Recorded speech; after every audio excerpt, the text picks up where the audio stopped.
What's up everyone, welcome to StevieTV. I'm your host, Master Steve. And if you don't know what I do on my channel, I do music reviews. That consists of reactions to music projects, research and history on the artist, and then lastly I finish off with my feedback. I post reviews every Friday and I don't limit myself to any genre. I also sound my music. I'm a producer, so you will see a lot of vlogs related to music as well. So if you're a fan of music, go ahead and subscribe to my channel. I found out that only 4% of the people that watch my videos are actually subscribed to my channel. So let's change that today. Let's try to get 20 new subscribers on this video as well as 20 likes. If you want me to review your music, definitely send me an email or DM me on Instagram and I get to it. And also watch till the end of the video to see other music reviews suggested by my subscribers. All right, let's go ahead and get to the video.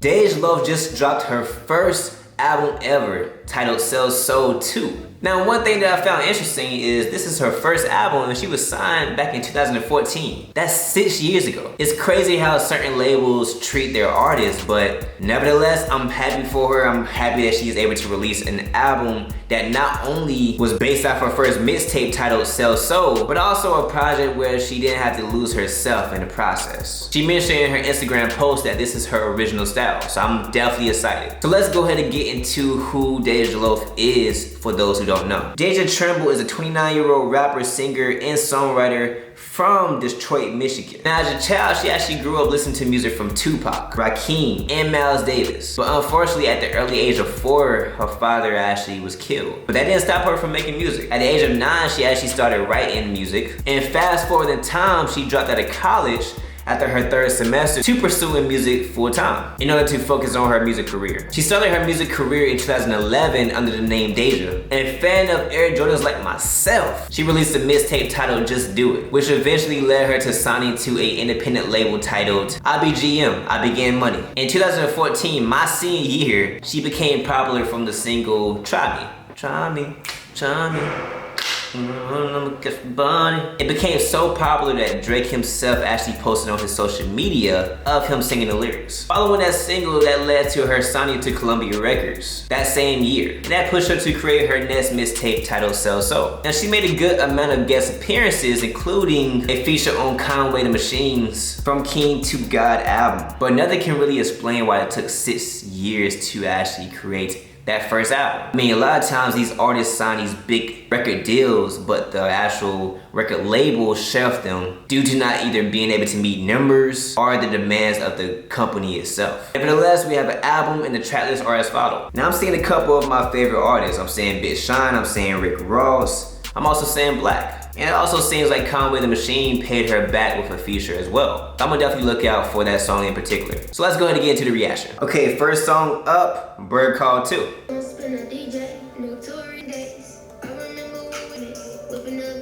Okay, so off the back, I'm not necessarily feeling the first track. I think when it comes to the production, it reminds me a little bit of early 2000s. Kind of simple, not as hard hitting as I probably would have wanted it to be. Then when it comes to her voice, I just feels like it don't necessarily fit too well to me. Now DeJ Loaf kind of stays in the same tone. And to me, I just felt like it could have been a little bit more melodic. Yes, she's a rapper, but I don't know. Not really impressed with this track here.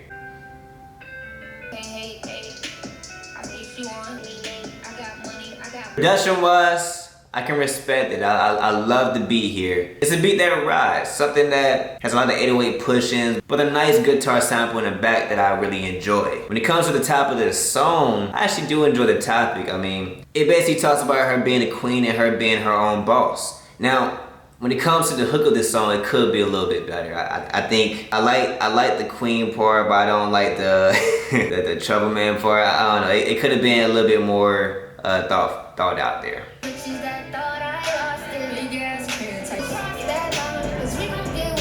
I love the production on this track for Cross That Line. I think that when it comes to a production standpoint, I love how they use a lot of sound editing throughout the track. And then it helps with the build up when the drums actually come in. When it comes to her singing on top of the track, it gives a little bit more melodic feel, which is what I expected from the first song, Bird Call 2. a little bit more melodic. I feel like there were parts that kind of rolled the beat a little delayed, but overall, an okay song. I did enjoy the hook on this track, but if I had a better if, I do wish that the way she delivered that hook was a little bit more bouncy to fit the drums and to fit the percussion style. Because to me, I feel like the production is definitely bouncy and upbeat, but then she kind of calms down with a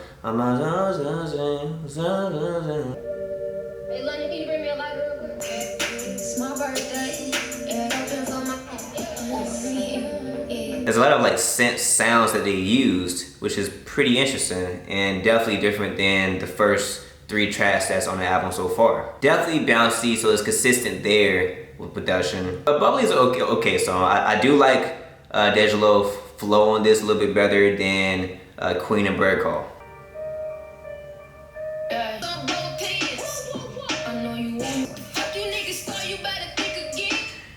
When it comes to her singing on this track, it kind of gives me like a Sway Lee type vibe, higher pitched. I love it when it comes to DeJ Loaf. I love it on her voice. The production itself is giving me a little bit more West Coast vibes as well. It's consistent with that bounce, but it also gives that West Coast piano in there as well with the shorter drum progression. Big Sean versus Fire. The song was already pretty good. I didn't expect for Big Sean to sing like that, but I actually enjoyed it. I think that this track gives me the vibe that I want for the rest of the album. I love it. I love the feature. I love the verse. I thought they were talking about some pretty good stuff as well. And Big Sean kind of gives me that Detroit feel as well. Big Sean been coming out with some fire. I mean, you already know how I felt about his last album. But this is a great song. This is definitely a song that I'll probably listen to again. No Passes is a track where the production don't really do it for me. I think the production is very simple. The bass rocks on it, and the drums are very consistent on it as well. But I don't know, this song just don't really keep me there. Nothing really special about this song to me. Ooh. Ooh, that sample. Wow. Obvious came with something different. This production is crazy. And it actually fits the way that she's flowing on top of it too.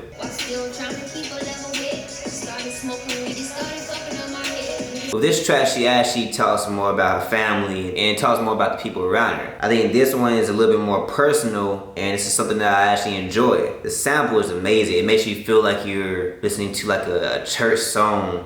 So from a producer standpoint, shout out to the producer. Very well sampled. I love how it kept the voice choir in there in the background, not doing too much to allow for DeJ Loaf to really just flow and balance it out.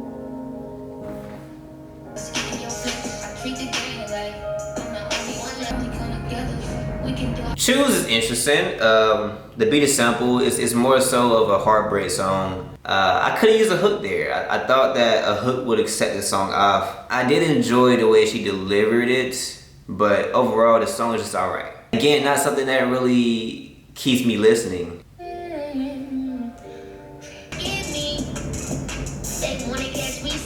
Production is definitely very similar style and progression to the other beats as well. So already when it comes to production, my score kind of going down a little bit because it's not really nothing that's unique and nothing that stands out, nothing that's eye-catching or ear-catching rather. I don't really enjoy her verse on this one.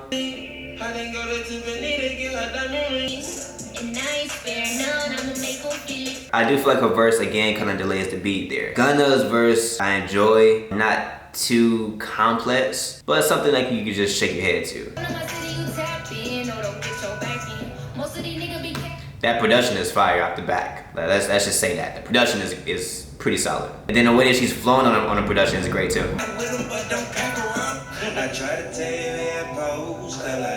This is a great song. Hands down, one of my favorites so far. Between I Don't Know, Obvious, and Tap In, these three are definitely great songs. I love the feature, I love the flow, I love the hook. The beat is amazing. I'm digging this track like 100%. Open can, all my shit slap, open hand, open hands. Smack it, open hand, yeah. That's what I'm talking about. Production off the back is already unique. hard hitting. It's giving you more of a, this song's gonna be lyrical vibe. I'll be standing on the ship just like a mama star. Tell me like a king or like a fairy.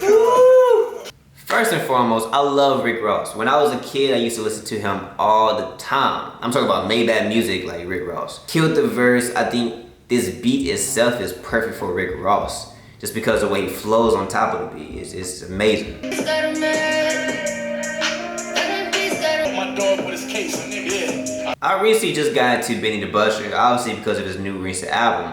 Amazing lyricist, amazing rapper. I love the way he came in writing his beats. The production was already pretty solid, but then the way he came on top of it was just amazing. And then it also gave it a little bit of distinction between the way he flowed on top of it and then the more melodic approach that DeJ Loaf took as well. Conway, amazing verse as well. Who came harder? Ooh, that's tough, that's tough. I'm about to go with my boy Benny, I'm sorry. If I had to rank, in my opinion, the verses from best to worst, I would definitely say Benny best, Conway next. I'll probably go with DeJ Loaf and then Boldy James. I didn't dislike any of the verses, don't get me wrong. This song was definitely the most lyrical. But then also I actually enjoyed the production in this as well. I thought that the production was very consistent, simple. It gives you a lot of space for the rappers to do what they do. And especially when you have artists like Benny and Conway on the track, I mean, I feel as though having the simple beats allows for them to do more.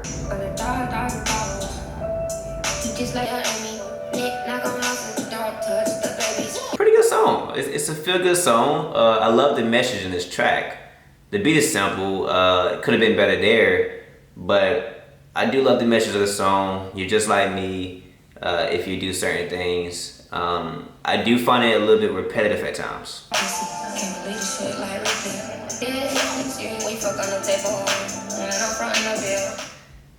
The production on this sounds very spacey. Like whatever they use for the piano here, or I'm not sure what it is. It's like experimental when it comes to production. I love that. It gives it a lot of space in the background.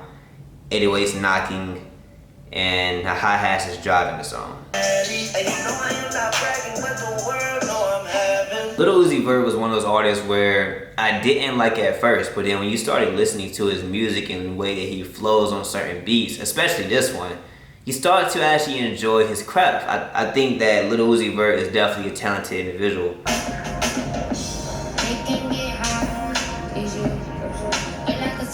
The drums is what really set this off. It's a reverse in the sample here, which is what I like. But then I love the drums that's included with this. It's giving me a little bit of live feel, but also a mix of hip hop feel as well, which is pretty good. Overall, a okay song.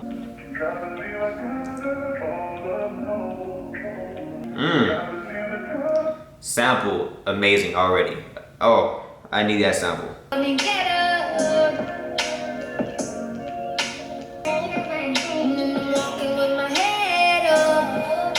Off the bat, this is an amazing beat. It's interesting. So one thing I'm starting to realize is the way the production style is kind of giving you the same vibes as the artist that's on the track. I'm not sure this is something that she was going for, but if it was something that she was going for, I think it's pretty cool. It gives you the opportunity to look at her from a standpoint of finding the right artist for a certain track.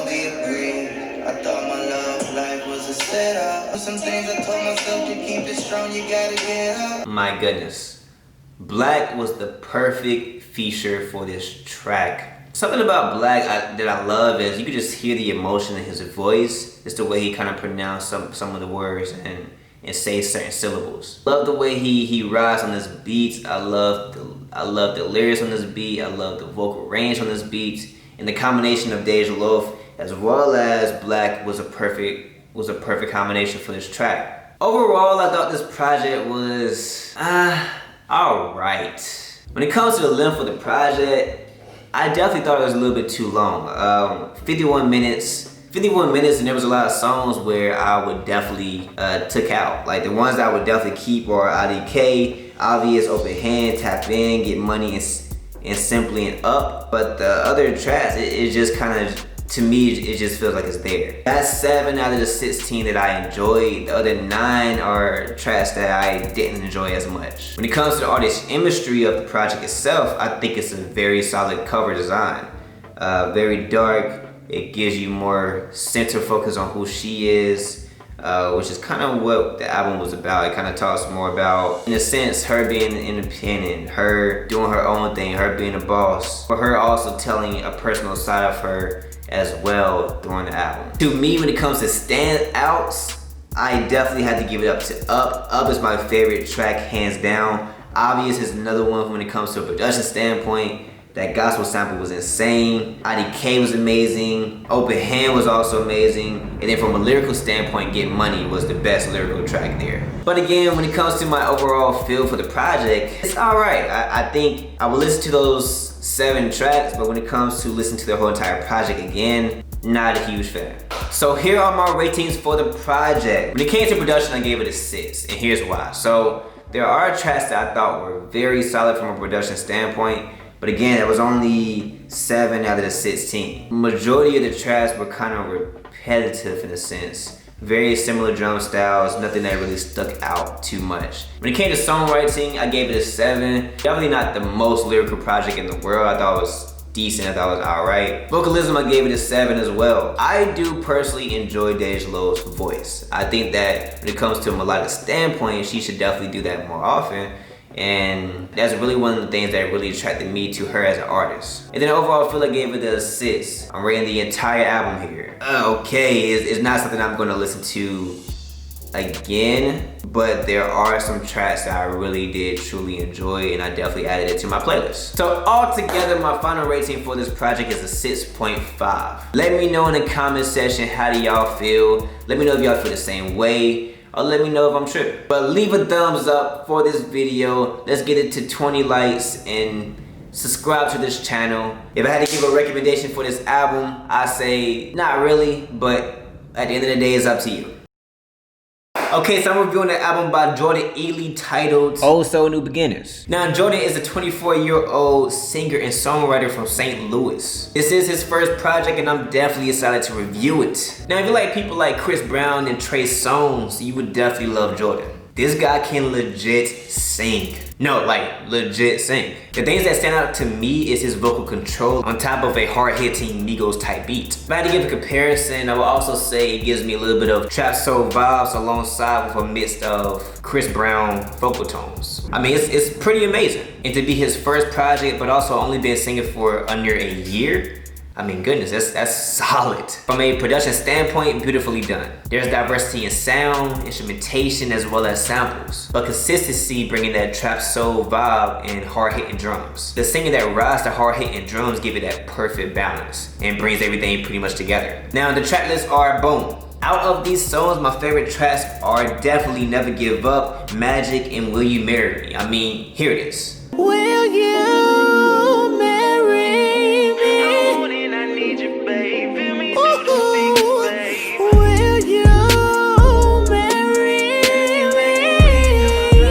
me? I mean, that pretty much explains itself. Magic really displays his vocal range and vocal tone. His vocal tone gives me heavy Chris Brown and T-Pain influences. And the production is fire. Keeps your head shaking from the beginning to the end, I'm telling you. Don't say I didn't warn you. But in general, a catchy song and definitely one of my favorites. I Would Never Give Up is definitely my favorite track on the project. And after listening to this track, it actually shows me his full talent and gives you a feel of him as an artist. Again, catchy hook, but also solid lyrics and vocalism alongside a great production. But overall, a solid project. Very impressed, but if I had to give a better if, I would reduce the total amount of songs. I mean, right now it's at 12 to 14 tracks, but I would reduce it to about a 7 to 8. Since it is the first project, it can work more so as an EP rather than a LP. I definitely give this album a solid 8 out of 10. I personally loved it, and I recommend you listening to it as well. Now, you can find his music on his YouTube at Jordan Ely, but you can also follow him at Jordan Ely 314.